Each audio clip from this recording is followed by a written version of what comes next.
వర్మ గారు సార్, ఈ betting apps మీద మీ అభిప్రాయం ఏంటి సార్? సార్ సబ్జెక్ట్ మీద నాకు జీరో నాలెడ్జ్ ఉంది.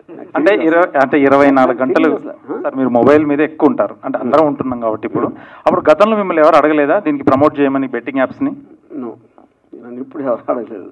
అంటే మీరు నా కైండ్ ఆఫ్ నేచర్ అంటే ఫస్ట్ ఆఫ్ ఆల్ నేను అడ్వర్టైజ్ చేయలేదు ఇంతవరకు. బెట్టింగ్ యాప్ అని కాదు, నేను నా ట్విట్టర్ని కానీ సోషల్ మీడియాని కానీ అడ్వర్టైజ్మెంట్ చేయడానికి నేను ఎప్పుడు వాడలేదు.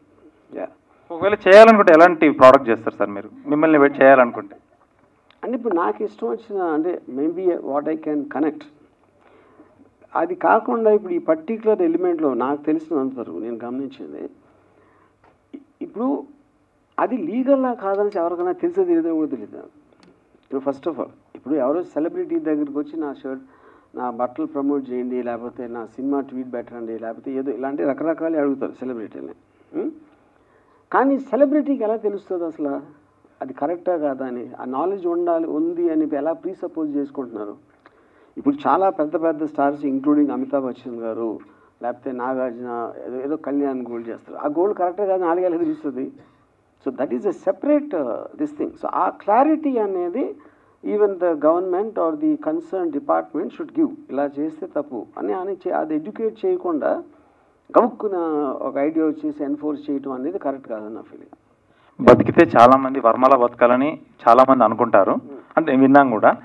మీరు డైలీ యూసేజ్లో ఏ బ్రాండ్కి అయితే చేయగలుగుతారు ఒక ప్రమోట్ చేయమంటే, మనం డైలీ యూజ్ చేసే దాంట్లో? నేనా మేబీ ఓడ్కా. ఓడ్కా అంటే ఇందాక నాగేంద్ర కుమార్ గారు చెప్పినట్టుగా టీ ప్రమోట్ చేయండి నేను.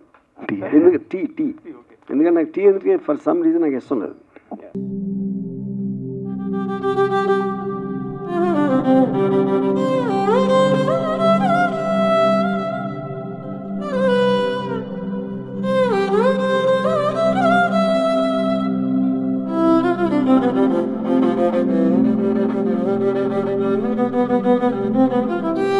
Thank you.